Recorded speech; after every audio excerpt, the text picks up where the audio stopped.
Well, now to this. Portland State University says that it will cost roughly $750,000 to be able to restore the campus library, and this follows that occupation of anti-war protesters. And we're getting new details tonight, breaking down the damages and the university's efforts to move forward from here.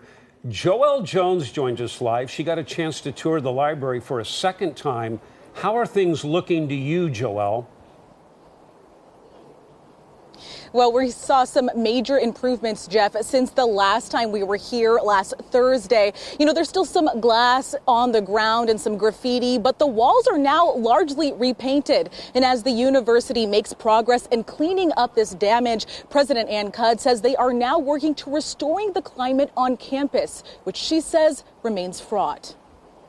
It's still exceedingly sad to walk in here and see the scars of the protest still so prominent, and this important building rendered basically unusable for our campus community. Back in the heart of the Portland State University campus, 2 weeks after the occupation of its library. Despite major progress, President Ann Cudd spoke to the damage done during the early May protests. We have an initial estimate of $750,000 in damages to the building, but this does not include any of the technology systems or furniture that have been destroyed. So I expect the full estimate to surpass $1 million. The university tells us much of the costs, including labor, graffiti removal, and sprinkler repairs, will be covered by insurance. But they are still on the hook for about $100,000. Cudd says that will likely be funded by students and the state. There is no amount of property damage or occupation of anything that could even amount to the amount of destruction that's happening on the other side of the world. I don't accept, any violence or any destruction of property, but at the same time, sometimes in order to express yourself and in order for people to listen, you have to kind of show a little bit more energy.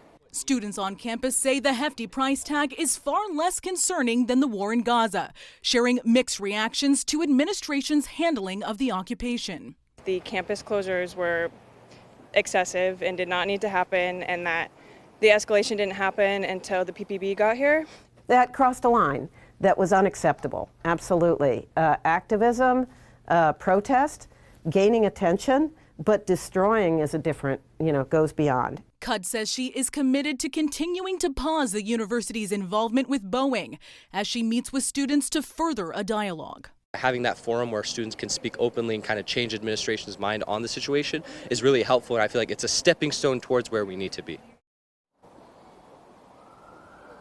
Now, with all this progress, we're told staff could move back into the library as early as late June, though the computers and services won't be online for students until that fall semester deadline. We're told until then, the school is offering alternative study spaces and accommodations. Reporting live from PSU, I'm Joelle Jones, KOIN 6 News. All right.